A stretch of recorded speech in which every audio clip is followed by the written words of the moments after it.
Hello everyone, welcome to GS with concept classes. आज की class में हम लोग वर्ल्ड ज्योग्राफी का एक इम्पॉर्टेंट चैप्टर प्लेट विवर्तनिकी सिद्धांत यानी प्लेट टेक्टोनिक थ्योरी पे डिस्कस करने वाले हैं। इसके पहले हमने वर्ल्ड ज्योग्राफी में 3 चैप्टर को कवर कर लिया है, जिसमें हमने पृथ्वी की आंतरिक संरचना, internal structure of the earth, चट्टान यानी रॉक्स और वेगनर का महाद्वीपीय विस्थापन सिद्धांत यानी कॉन्टिनेंटल ड्रिफ्ट थ्योरी पे डिस्कस कर लिया है। आज की क्लास में हम लोग प्लेट टेक्टोनिक थ्योरी पर डिस्कस करेंगे और इसके सारे डायमेंशन को हम लोग कवर करने की कोशिश करेंगे, ताकि जो है आप किसी भी लेवल का एग्जामिनेशन दे रहे हो, चाहे आप यूपीएससी का पेपर सॉल्व कर रहे हो या स्टेट पीसीएस का पेपर सॉल्व कर रहे हो या आप आरआरबी या एसएससी का पेपर सॉल्व कर रहे हो, सारा पेपर आपसे सॉल्व होगा। वीडियो में 20 से 25 मिनट तक बने हुए रहिएगा। 20 से 25 मिनट में इतने बड़े चैप्टर का कॉन्सेप्ट आपका क्लियर हो जाएगा। लास्ट में हम लोग प्रीवियस ईयर्स के क्वेश्चन पेपर को भी सॉल्व करेंगे। तो आज की क्लास को हम लोग कंटिन्यू करते हैं और समझते हैं प्लेट टेक्टोनिक थ्योरी चैप्टर के सारे डायमेंशन को। फर्स्ट ऑफ ऑल समझते हैं प्लेट टेक्टोनिक थ्योरी का जो एक शब्द है प्लेट। प्लेट वर्ड का मीनिंग क्या है? प्लेट प्लेट का मतलब क्या होता है? तो स्थलीय दृढ़ भूखंड को हम लोग प्लेट कहते हैं। स्थलीय दृढ़ भूखंड को यानी जो हमारी पृथ्वी का जो स्थलीय भाग है, उसका जो दृढ़ भूखंड है, भूमि का जो टुकड़ा है जो सॉलिड स्टेट में है, उसे हम प्लेट कहते हैं। यानी स्थलीय दृढ़ भूखंड को हम लोग प्लेट कहते हैं। हमारी पृथ्वी का निर्माण जो है इसी प्लेट से हुआ है। हमारी पृथ्वी का निर्माण इसी प्लेट से हुआ है। पृथ्वी की आंतरिक संरचना वाले चैप्टर में हमने बताया था कि पृथ्वी की गहराई 3 भागों में बटी हुई है, क्रस्ट, मेंटल और कोर। प्रीवियस वीडियो में हमने ये भी बताया था कि क्रस्ट के 2 भाग होते हैं, ऊपरी क्रस्ट और निचली क्रस्ट। उसी तरह मेंटल के भी 2 भाग होते हैं, अपर मेंटल और एक लोअर मेंटल होगा, यहाँ पे टाइपिंग मिस्टेक है। और कोर के भी 2 भाग होते हैं, अपर कोर और लोअर कोर। इस चीज़ पे मैं डिस्कस ये कर इसलिए कर रहा हूँ क्योंकि प्लेट जो बने होते हैं वो क्रस्ट से बने होते हैं, और उसके पश्चात क्रस्ट के साथ ये जो अपर मेंटल का भाग है, इससे मिलकर के प्लेट बनते हैं। ठीक है, तो प्लेट किससे बने? तो प्लेट का जो निर्माण हुआ वो क्रस्ट से मिलकर के हुआ और अपर मेंटल से मिलकर के हुआ। जब हमने पृथ्वी की आंतरिक संरचना चैप्टर को पढ़ा रहा था तो उसमें मैं बताया था कि पृथ्वी की आंतरिक गहराई में जब आप 30 से 35 किलोमीटर तक गहराई में जाइएगा तो क्रस्ट का भाग होता है। और हमारी जो मेंटल है पृथ्वी के अंदर, ये 2900 किलोमीटर तक गहराई तक विस्तृत है। 2900 किलोमीटर तक गहराई तक विस्तृत है। लेकिन प्लेट का निर्माण जो होता है ये क्रस्ट और अपर मेंटल तक का भाग है। अपर मेंटल को हम लोग 200 किलोमीटर तक की एरिया को लेते हैं। तो प्रीलिम्स में अगर क्वेश्चन पूछा जाता है कि प्रीलिम्स में अगर क्वेश्चन पूछा जाए कि प्लेट किससे बने होते हैं, तो प्लेट जो होते हैं क्रस्ट और ऊपरी मेंटल से मिल करके बने होते हैं, जिसकी गहराई जो होती है 200 किलोमीटर तक विस्तृत होती है। किसी किसी बुक में आप देखेंगे कि प्लेट की जो मोटाई है वो 100 किलोमीटर तक बताई जाती है, लेकिन जो मैंने ऑथेंटिक सोर्सेस से लिया है उसमें प्लेट की गहराई को 200 किलोमीटर कंसीडर किया गया है, माना गया है। अब आप बोलेंगे कि प्लेट जो है, प्लेट क्या स्थिर है या तैर रही है? तो प्लेट स्थिर नहीं है, प्लेट में गति है, प्लेट में मूवमेंट है। और ये प्लेट जो है दुर्बल मंडल पर तैर रही है। दुर्बल मंडल यानी स्थेनोस्फेयर पर तैर रही है। स्थेनोस्फेयर पर इसलिए तैर रही है क्योंकि स्थेनोस्फेयर जो है प्लास्टिक और अपेक्षाकृत पिघला हुआ भाग है, और लिक्विड स्टेज में होने के कारण ये जो लिथोस्फेयर है स्थेनोस्फेयर पर तैर रहा है। यानी अभी तक आपने क्या सीखा? प्लेट की मोटाई कितनी है? 200 किलोमीटर तक है। प्लेट क्रस्ट और अपर मेंटल से मिलके बने होते हैं। और तीसरे नंबर, प्लेट जो है दुर्बल मंडल यानी स्थेनोस्फीयर पर तैर रहे हैं। स्थेनोस्फीयर की गहराई जो है 200 किलोमीटर से लेकर के 400 किलोमीटर तक बताई जाती है। किसी किसी बुक में 360 किलोमीटर तक बताई जाती है। और आप प्रीवियस वीडियो में देखेंगे कि हमने बताया है कि मेंटल की टोटल गहराई जो है ये 2900 किलोमीटर गहराई तक मेंटल विस्तृत है। ठीक है, 2900 किलोमीटर तक। इसके पश्चात प्रीलिम्स में यहाँ से क्वेश्चन पूछे जाते हैं कि प्लेट शब्द किसके द्वारा दिया गया। तो प्लेट शब्द जो है टूजो विल्सन के द्वारा दिया गया। ये एक प्रकार के भूगर्भ शास्त्री थे जो कनाडा से बिलोंग करते थे। प्लेट विवर्तनिकी शब्द किससे दिया गया? तो प्लेट शब्द तो टूजो विल्सन के द्वारा दिया गया, लेकिन प्लेट विवर्तनिकी शब्द जो है मार्गन के द्वारा दिया गया। एक यहाँ पे कॉन्सेप्ट क्लियर करना है कि प्लेट विवर्तनिकी क्या होता है। देखिए, प्लेटों में गतिशीलता होती है। प्लेट गति करते हैं और प्लेटों के बीच जो क्रियाएं होती है उसके कारण पृथ्वी पर भूकंप, ज्वालामुखी, पर्वतों का निर्माण होता है, महाद्वीपों का निर्माण होता है, मध्य अटलांटिक कटक या समुद्री कटक का निर्माण होता है। इन सारे प्रक्रियाओं का जिसके अंतर्गत अध्ययन किया जाता है वो प्लेट टेक्टोनिक कहलाता है। तो यही जो प्लेट टेक्टोनिक है यानी प्लेट विवर्तनिकी है, इस शब्द का प्रतिपादन जो है मार्गन के द्वारा दिया गया था। उसी प्रकार प्लेट विवर्तनिकी सिद्धांत का प्रतिपादन जो है 1960 ईस्वी में हेरी हेस के द्वारा दिया गया। बाद में विल्सन, मार्गन, मैकेंजी, पार्कर द्वारा इस सिद्धांत के विकास में योगदान दिया गया। यानी अगर आपसे पूछा जाए कि प्लेट शब्द किसने दिया है तो टूजो विल्सन दिया है। प्लेट विवर्तनिकी शब्द किसने दिया है तो मार्गन ने दिया है। और अगर पूछा जाए कि प्लेट विवर्तनिकी सिद्धांत किसने दिया है तो सर्वप्रथम 1960 में हेरी हेस दिया गया, हेरी हेस के द्वारा दिया गया था। लेकिन बाद में विल्सन, मार्गन, मैकेंजी और पार्कर के द्वारा इसमें जो है योगदान दिया गया, कंट्रीब्यूशन दिया गया। अभी तक का जो रिकॉर्ड है, जो नासा कह रही है, नासा के अनुसार हमारी जो पूरी पृथ्वी है वो 100 प्लेटों में बटी हुई है, यानी टोटल 100 प्लेट है। लेकिन अभी तक जो भी अवलोकन किया गया उसके आधार पे हम कह सकते हैं कि मात्र अभी 7 बड़ी प्लेट और 20 छोटी प्लेटों की ही पहचान की गई है। ओके, तो हम लोग फिर नेक्स्ट स्लाइड पे जाते हैं और समझने की कोशिश करते हैं कि 7 बड़ी प्लेटें कौन हैं और उसके पश्चात छोटी प्लेटें क्या है। फर्स्ट ऑफ ऑल, ये जो महासागरीय प्लेट है, प्लेट किसी भी तरीके का हो सकती है। प्लेट या तो महासागरीय प्लेट भी हो सकती है या प्लेट जो होती है महाद्वीपीय प्लेट भी हो सकती है, या प्लेटें जो होती है महासागरीय और महाद्वीपीय दोनों प्रकार की हो सकती है। ठीक है, तो यहाँ पर जो है यानी जो प्लेट जो होती है ये स्थेनोस्फीयर पर तैर रही है। ये जो पार्ट है ये स्थेनोस्फीयर है।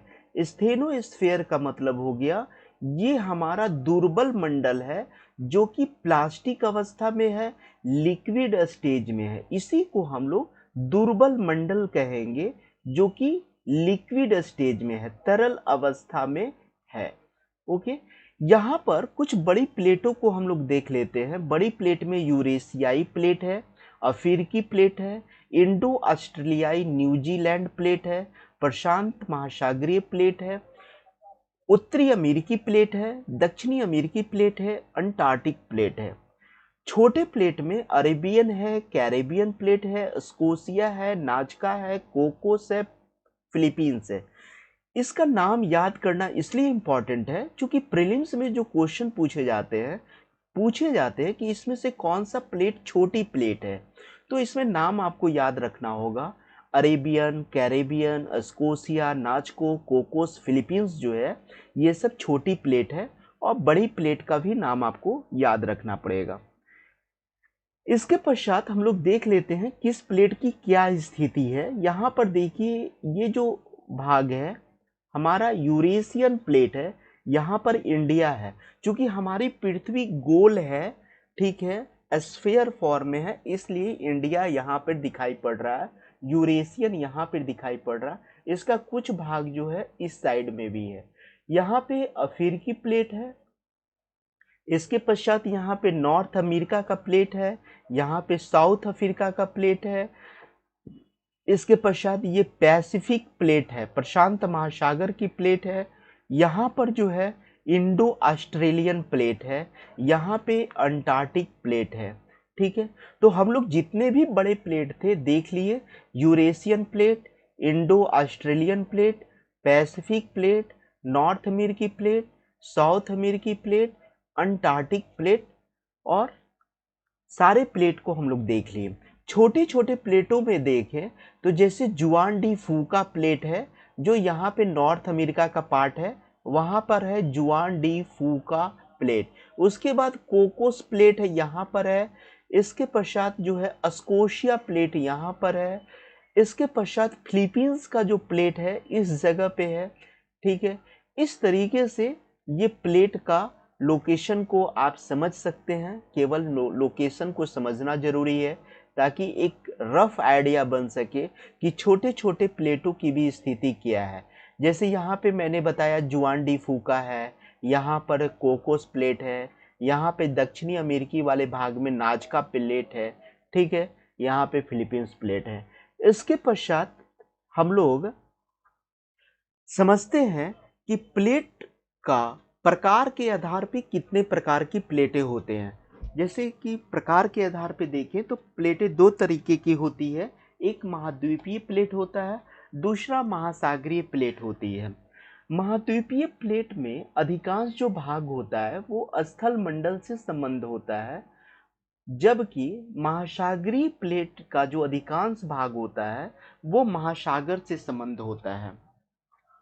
इसी प्रकार महाद्वीपीय प्लेट ये हल्की और ग्रेनाइट चट्टानों से निर्मित होती है, जबकि महासागरीय प्लेट जो है बेसाल्ट चट्टानों से बनी होती है। इसका घनत्व जो होता है कम होता है, लेकिन महासागरीय प्लेटों का घनत्व जो होता है वो अधिक होता है। इसकी मोटाई जो होती है अधिक होती है, लेकिन इसकी मोटाई अपेक्षाकृत कम होता है। यहाँ से भी प्रीलिम्स में क्वेश्चन बन सकते हैं कि महाद्वीपीय प्लेट की क्या क्या विशेषता है या महासागरीय प्लेटों की क्या विशेषता है। तो ये जो स्लाइड है प्रीलिम्स के पॉइंट ऑफ व्यू से सही है। यहाँ पर महाद्वीपीय प्लेट स्थल मंडल से बने होते हैं, ये ग्रेनाइट चट्टानों से बनी होती है, इसका घनत्व यानी डेंसिटी कम होता है, इसकी मोटाई अधिक होती है। महासागरीय प्लेट महासागर से बने होते हैं, ये बेसाल्ट चट्टानों से बने होते हैं, इसका घनत्व अधिक होता है और ये अपेक्षाकृत इसकी मोटाई जो होती है कम होती है। इसके पश्चात हम लोग देखेंगे नेक्स्ट स्लाइड में कि प्लेटों में जो मूवमेंट होता है, प्लेट में जो मूवमेंट होता है, गति जो होती है, वो किस कारण से होती है। तो प्लेट जो है, मैं पहले भी बताया था कि प्लेटों में गति होती है।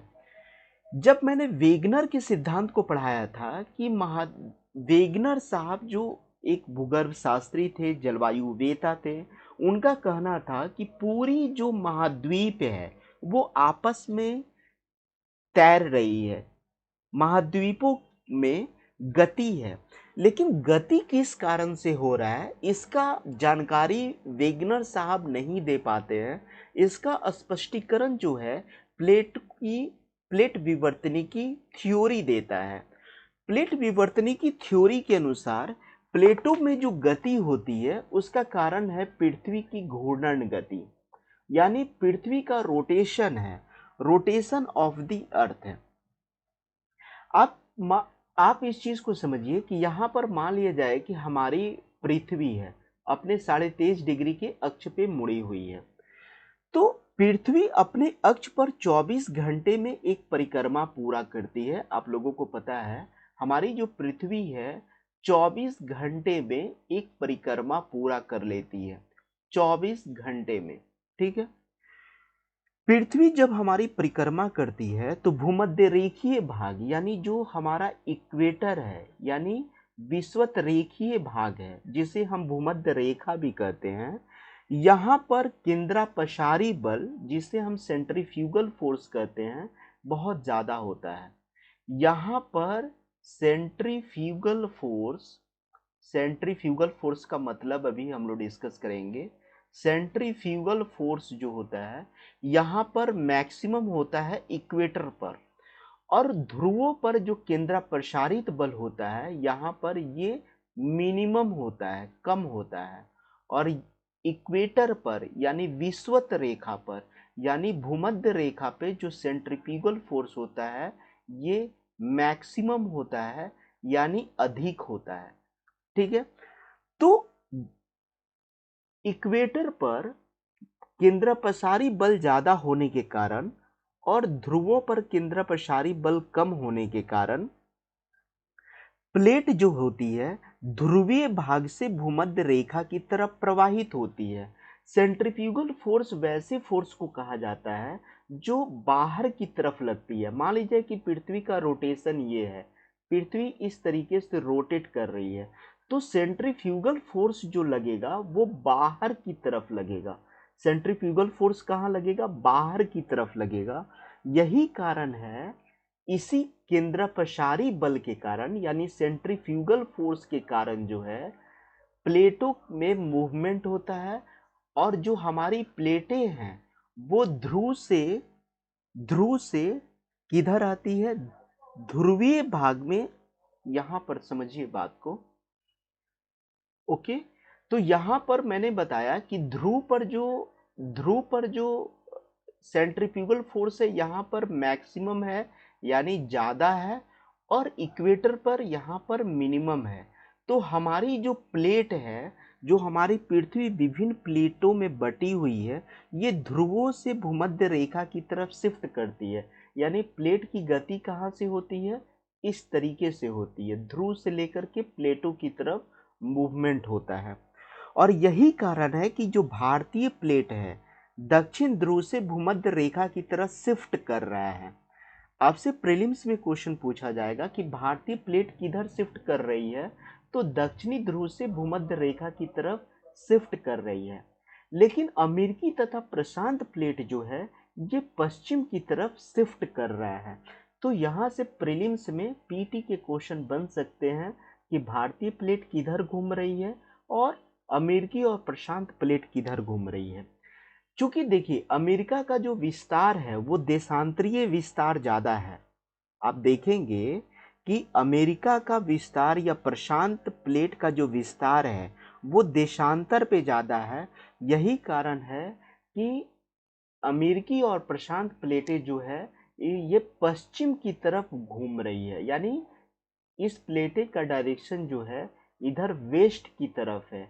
लेकिन भारतीय प्लेट का जो शिफ्टिंग है वो नॉर्थ डायरेक्शन की तरफ है। ठीक है, नॉर्थ डायरेक्शन की तरफ है। और इसका कारण क्या है? पृथ्वी का रोटेशन है। तो यहाँ से प्रीलिम्स में क्वेश्चन बनेंगे आपसे जो है डिफरेंट डिफरेंट प्लेटों का डायरेक्शन किस डायरेक्शन में मूवमेंट कर रहा है, इसको याद रखना है। भारतीय प्लेट उत्तर की तरफ मूव कर रही है, भूमध्य रेखा की तरफ प्रवाहित हो रही है, जबकि अमेरिकी और प्रशांत प्लेट जो है पश्चिम दिशा की तरफ शिफ्ट हो रहा है। इसके पश्चात जो है प्लेटों की गति का जो सेकंड कारण है वो हॉट स्पॉट है। हॉट स्पॉट का मतलब समझिए कि पृथ्वी का मेंटल भाग जो है 2900 किलोमीटर की गहराई तक है। मोहो असंबंधता, पिछले क्लास में मैंने मोहो डिसकंटिन्यूटी को बताया था कि मोहो असंबंधता क्या होता है। ठीक है, मोहो असंबंधता क्या होता है? तो मोहो असंबंधता से लेकर के 2900 किलोमीटर तक की गहराई तक मेंटल का भाग पाया जाता है। तो पृथ्वी के मेंटल भाग में रेडियो एक्टिव एलिमेंट पाए जाते हैं। रेडियो एक्टिव एलिमेंट का मतलब हो गया कि यूरेनियम, थोरियम वगैरह रेडियो एक्टिव एलिमेंट होते हैं जो स्वतः जो है विखंडित होकर के अपार ऊर्जा मुक्त करती है। तो पृथ्वी के मेंटल भाग में रेडियो एक्टिव एलिमेंट पाए जाते हैं और इसी रेडियो एक्टिव एलिमेंट के कारण जो है संवहनीय धारा यानी कन्वेंशनल करंट उत्पन्न होता है। अब आप बोलेंगे कि संवहनीय धारा क्या होती है। तो जब कोई पार्ट विघटित होता है, जैसे मान लिया जाए कि पृथ्वी के मेंटल भाग में रेडियो एक्टिव तत्व यूरेनियम है, थोरियम है, अगर इनका विघटन होता है तो पृथ्वी के अंदर जो मेंटल है, जो पृथ्वी के अंदर जो प्लेट है, वो प्लेटें क्या होती है, गल जाती है। क्योंकि यूरेनियम और थोरियम जो है विघटित होकर के टूट करके अपार मात्रा में ऊर्जा का विमोचन करती है। इसके कारण प्लेटें जो है गल जाती है और प्लेटों के गलने की वजह से एक प्रकार की गर्म ऊष्मा, संवहनीय धारा जो होती है, एक प्रकार की गर्म ऊष्मा होती है, वो ऊपर की तरफ पृथ्वी के धरातल की तरफ आने लगती है और ये लिथोस्फीयर से टकरा जाती है। और संवहनीय धारा क्या होती है, एक प्रकार की गर्म ऊष्मा होती है जो लिथोस्फीयर से टकराती है, यानी प्लेटों से टकराती है, जिससे महाद्वीपों का विघटन होता है। ठीक है। और ये संवहनीय धाराएं एक कोशिका के रूप में चलती है। ठीक है। जिससे महाद्वीपों में संचलन की प्रक्रिया संपन्न होती है। इसको थोड़ा सा और समझ लीजिए। मान लीजिए कि पृथ्वी के मेंटल भाग में पृथ्वी के मेंटल भाग में प्लेट टूट गई, विखंडित हो गया। तो विखंडित होने की वजह से वहां से गर्म ऊष्मा जो है ऊपर की तरफ बढ़ती है और लिथोस्फीयर से टकरा करके फिर जो है इधर मुड़ जाती है और पुनः इस तरीके से मुड़ जाती है। तो एक प्रकार की ये कोशिका का निर्माण करती है और ये संवहनीय धारा जो है इसी तरीके से पृथ्वी के अंदर चलता रहता है और इसी चलने की वजह से प्लेटों में गति होती है। कोई प्लेटें जो है उत्तरी दिशा की तरफ शिफ्ट कर रही है, कोई प्लेटें पश्चिमी दिशा की तरफ शिफ्ट कर रही है और प्लेटों में क्या हो रहा है, प्लेटों में विखंडन की क्रिया भी हो रही है, जिसके कारण जो है महासागरीय कटक का भी निर्माण होता है। यहाँ से एक चीज याद रखना है कि महाद्वीपीय प्लेट की जो औसत गति होती है 202 सेंटीमीटर प्रति वर्ष है और महासागरीय प्लेट की जो औसत गति है 5 सेंटीमीटर प्रति वर्ष है। आपसे प्रीलिम्स में क्वेश्चन पूछा जाएगा कि महाद्वीपीय प्लेट की औसत गति कितना है, तो 2 सेंटीमीटर प्रति वर्ष की दर से महाद्वीपीय प्लेट खिसक रही है। इतनी कम रफ्तार से खिसकने के कारण ही हमें इसकी अनुभूति नहीं हो पाती है और भारतीय प्लेट जो है 5 सेंटीमीटर से प्रति वर्ष उत्तर पूर्व दिशा में प्रवाहित हो रहे हैं। ठीक है। उत्तर पूर्व, अगर ऑप्शन में उत्तर भी रहता है तो आपको उत्तर टिक करना है, अगर ऑप्शन में उत्तर पूर्व रहेगा तो उत्तर पूर्व दिशा को टिक करना है। और महासागरीय जो प्लेट है ये 5 सेंटीमीटर की गति से शिफ्ट कर रही है। इसके पश्चात हम लोग देखेंगे कि प्लेट सीमांत क्या होते हैं। तो जो प्लेट का जो किनारा होता है उसी को हम लोग प्लेट सीमांत कहते हैं। प्लेट जो होती है, प्लेटों के जो सीमांत हैं, जो प्लेट के किनारा है उसी को हम लोग प्लेट सीमांत कहते हैं। जैसे कि पिक्चर में आप देख सकते हैं, प्लेटों के जो ये भाग हैं, किनारे वाले जो भाग होते हैं, यही हमारा प्लेट सीमांत होता है। तो प्लेट सीमांत 3 प्रकार के होते हैं। ठीक है। फर्स्ट में रचनात्मक प्लेट हो गया, जिसे हम कंस्ट्रक्टिव प्लेट मार्जिन कहते हैं। इसे हम लोग डिटेल में भी पढ़ेंगे। और कंस्ट्रक्टिव प्लेट मार्जिन में क्या होता है, यहाँ पर देखिए थर्ड वाले पिक्चर में एक प्लेट की गति इस डायरेक्शन में हो रही है, दूसरे प्लेट की गति इस डायरेक्शन में हो रही है। इसके बीच से लावा का, मैग्मा का उद्गार होता है। जो प्लेट नीचे गल जाते हैं स्थेनोस्फीयर में, वही मैग्मा ऊपर पृथ्वी पर आते हैं और इस तरीके से इधर जो है फैलने लगते हैं, जिसके कारण रचनात्मक प्लेट सीमांत का निर्माण होता है। इसका एग्जाम्पल है मध्य अटलांटिक कटक, जो अटलांटिक महासागर में पाया जाता है। कार्लसबर्ग कटक, जो कि अरब सागर में पाया जाता है। और इसका कारण है कि समुद्र में, महासागरों में प्लेटों का विपरीत दिशा में मूवमेंट करना। जैसे इस थर्ड वाले पिक्चर में आप देख सकते हैं, थर्ड वाले एक प्लेट इधर मूव कर रही है, दूसरा प्लेट इधर। सेकेंड है विनाशकारी प्लेट सीमांत, जिसे हम डिस्ट्रक्टिव प्लेट मार्जिन कहते हैं। डिस्ट्रक्टिव प्लेट मार्जिन में जैसा कि फर्स्ट फिगर में बताया जा रहा है कि एक प्लेट की गति इधर से है, दूसरे प्लेट की गति इस तरीके से है, जिसके कारण एक जो भारी प्लेट होती है वो नीचे धंस जाती है, जो हल्की प्लेट है ऊपर की ओर उठ जाती है, जिसे एंडीज और हिमालय जैसे पर्वतमाला का निर्माण हुआ है। उसी तरह एक प्लेट किनारा होता है संरक्षक प्लेट सीमांत, जिसे हम कंजर्वेटिव प्लेट मार्जिन कहते हैं। इसका एग्जाम्पल है सन एंड्रियास भ्रंश, जिसे हम कैलिफोर्निया कहते हैं। तो यहाँ से प्रीलिम्स में क्वेश्चन बनते हैं, प्रीलिम्स में पीटी में क्वेश्चन बनते हैं कि मध्य अटलांटिक कटक का निर्माण किसके द्वारा हुआ है, तो रचनात्मक प्लेट सीमांत के द्वारा। अगर आपसे पूछा जाए एंडीज हिमालय का निर्माण किसके द्वारा हुआ है, तो विनाशकारी प्लेट सीमांत के द्वारा। अगर आपसे पूछा जाए कि सन एंड्रियास भ्रंश यानी कैलिफोर्निया का निर्माण किससे हुआ है, तो संरक्षक प्लेट सीमांत के द्वारा। इसके पश्चात जो है हम लोग नेक्स्ट डायमेंशन में भी आते हैं। देखिए एक फिगर यहाँ पर है, यहाँ पर क्या है, स्टेनोस्फीयर है, ये मेंटल का भाग है। मेंटल का भाग से जो है ये ओशेनिक क्रस्ट है। जैसे महाद्वीप पर क्रस्ट पाए जाते हैं, उसी तरह समुद्रों में, महासागरों में भी क्रस्ट पाए जाते हैं। इधर से जो है पृथ्वी के अंदर जो है मेंटल में जो रेडियो एक्टिव एलिमेंट पाए जाते हैं, वो रेडियो एक्टिव एलिमेंट जो होते हैं ऊष्मा उत्पन्न करते हैं, और जो प्लेट होती है वो प्लेटें क्या हो जाती है, गल जाती है, मेल्ट हो जाती है, और गलने के फलस्वरूप संवहनीय धारा उत्पन्न होती है, और ये जाकर के लिथोस्फीयर से यानी स्थल मंडल से टकराता है प्लेट से, तो संवहनीय धारा की गति इधर हो जाती है और एक गति इधर हो जाती है, और यहाँ पर जो है एक ट्रेंच का निर्माण होता है। इस ट्रेंच के निर्माण से भी ज्वालामुखी की क्रियाएं होती है, और इस तरीके से इधर जो है लावा का जो है फैलाव होते जाता है, लावा इधर जो है फैलते जाता है, और इस तरीके से ये भाग ऊपर की ओर उठ जाता है, और धीरे धीरे लावा का फैलाव इधर की तरफ हो जाता है, और इस तरीके से ओशेनिक रिज यानी जो है सागरीय कटक का निर्माण होता है। इसके पश्चात हम लोग पढ़ते हैं कि जो हमने पढ़ा था, इसके बाद हम लोग पढ़ेंगे कि जो प्लेटों में जो अभिसरण की क्रियाएं होती है, जब प्लेट आपस में एक दूसरे की तरफ मिलते हैं, यानी पिछले स्लाइड में जो हमने बताया था कि प्लेटों में जो अपसरण की क्रिया होती है, जैसे कि प्लेट यहाँ पर जो है, प्लेटों में जो अपसरण की क्रिया होती है, कन्वर्जेंट होता है, तो मान लिया जाए कि एक इधर से महासागरीय और महाद्वीपीय प्लेट का हम कन्वर्जेंट दिखा रहे हैं।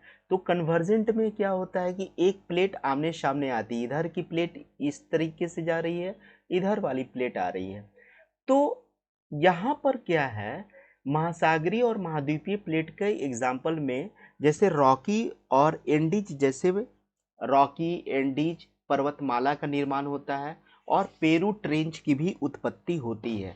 जैसे मान लिया जाए कि यहाँ पे प्रशांत महासागरीय प्लेट है, ठीक है, जो इस डायरेक्शन की तरफ बढ़ रही है, और इधर से जो है, इधर से हमारी अमेरिकन प्लेट आ रही है। तो जब पैसिफिक प्लेट का अमेरिका प्लेट से कन्वर्जेंस हो रहा है, मतलब आपस में मिलन हो रहा है, देखिए इस डायरेक्शन में, तब क्या होता है, एंडीज पर्वतमाला का निर्माण होता है, और यहाँ पे कोटोपेक्सी जैसे ज्वालामुखी क्रिया भी देखने को मिलते हैं, क्योंकि जो पैसिफिक ओशन, जो भारी ओशन है, वो जा करके बेनी ऑफ जोन में, बेनी ऑफ जोन में जहाँ पे प्लेट जो है गल जाते हैं, उसी को हम लोग बेनी ऑफ जोन कहते हैं। तो यहाँ पर प्लेटें आकर के मेल्ट हो जाती है, और इसके फलस्वरूप जो है ज्वालामुखी का उद्गार मिलता है। यही कारण है कि एंडीज पर्वतमाला पे कोटोपैक्सी, या आप कह सकते हैं कोटोपैक्सी या चिम्बाराजो जैसे ज्वालामुखी की क्रिया देखने को मिल जाती है। और यहाँ पर जब ये पैसिफिक प्लेट नीचे धंसती है, तो यहाँ पर एक ट्रेंच का, एक खाई का निर्माण होता है।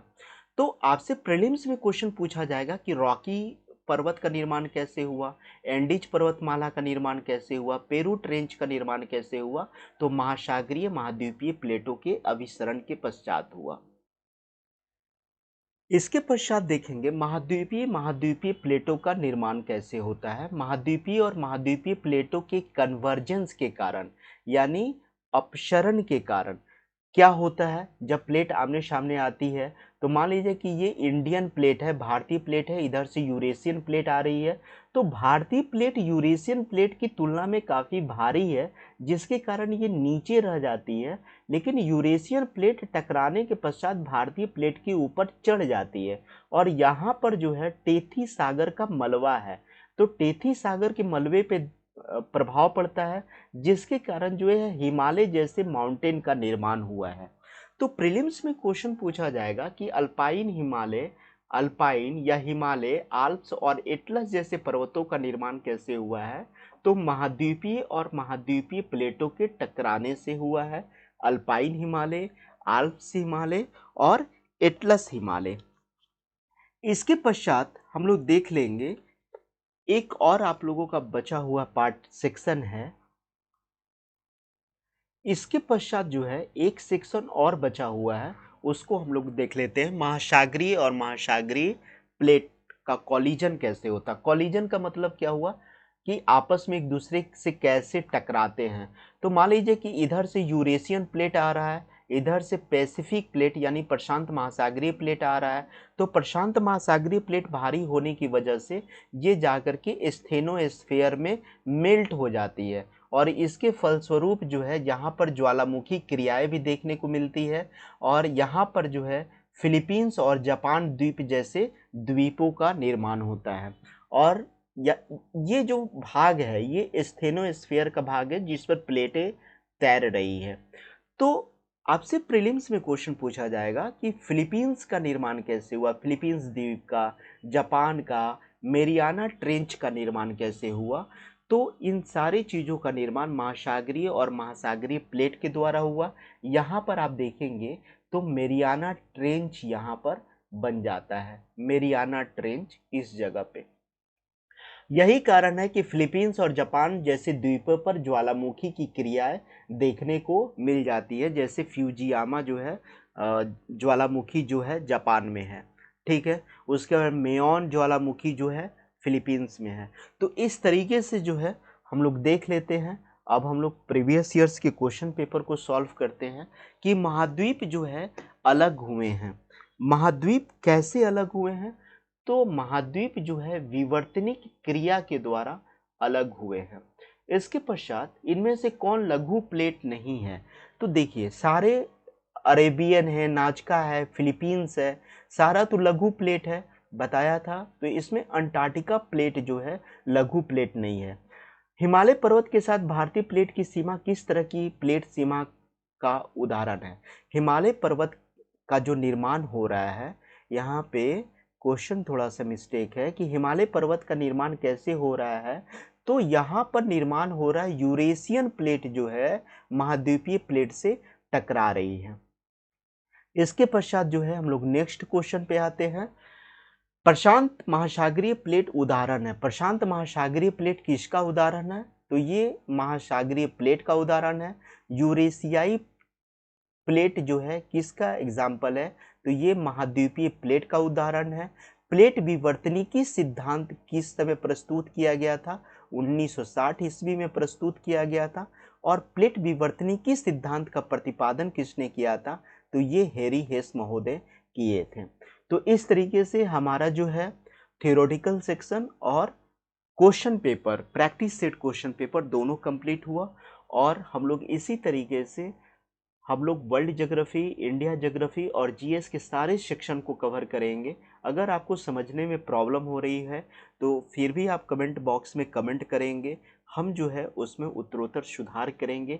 थोड़ा सा ध्यान रखना होता है कि टाइमिंग कम लगे, ठीक है। थैंक यू वेरी मच और हम लोग मिलते हैं नेक्स्ट वीडियो में। Thank you.